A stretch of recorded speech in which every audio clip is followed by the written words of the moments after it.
ആരായിരിക്കും ഇവിടെ ലക്ക് കൊണ്ട് നിൽക്കുന്നത് അല്ലെങ്കിൽ ആരായിരിക്കും ഹാർഡ് വർക്ക് കൊണ്ട് നിൽക്കുന്നത്? നോറയ്ക്ക് എന്താ പറയാനുള്ളത് നോറ? എനിക്ക് ലക്ക് ഫാക്ടർ ആയിട്ട് തോന്നിയിട്ടുള്ളത് ജിൻഡോ ചേട്ടനാണ്. വേണ്ടാട്ടോ, നീ ചായ അടിച്ചാ മതി, നീ എന്നെ അടിക്കാൻ നിൽക്കണ്ട. ഓക്കെ, എനിക്ക് ലക്ക് ഫാക്ടർ ആയിട്ട് തോന്നിയിട്ടുള്ളത് ജിൻഡോ ചേട്ടനാണ്. ബിക്കോസ് ഇവിടെ പലപ്പോഴും എത്തിക്സ് ഇല്ലാതെ ചെയ്തിട്ട് പിന്നെ എങ്ങനെ ഈ ഒരു മനുഷ്യൻ ഇവിടെ നിൽക്കുന്നുണ്ട് എന്ന് എനിക്ക് തോന്നുന്നുണ്ട്.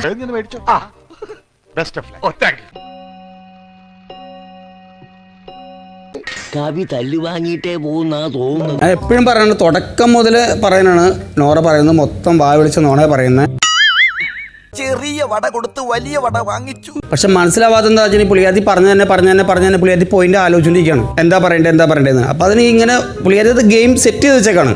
ഞാൻ കാല് പിടിക്കാം, ഇനി ഒന്നും വിളിച്ചു പറയല്ല. പിന്നെ പല സമയത്തും ക്യാമറ പോയിരുന്ന് സംസാരിക്കും. ഇന്നലെ വരെ ഞാൻ കണ്ടതാണ്.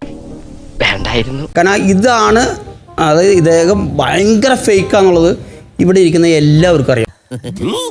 അപ്പൊ അത്രയും ലക്കിൽ നിൽക്കുന്ന ഒരാളുണ്ടെങ്കിൽ നോറയാണ്. കിട്ടിയ മുതലും പലിശ ചേർത്ത് കിട്ടി. ആരും കണ്ടില്ല. പോയേ കയ്യിന്ന് പോയേ, പിന്നെയും പോയേ. കിട്ടിയില്ലേ? കിട്ടി. സമാധാനമായാലോ? സമാധാനം. നമുക്ക് പിന്നെ കാണാം. Okay, all the best.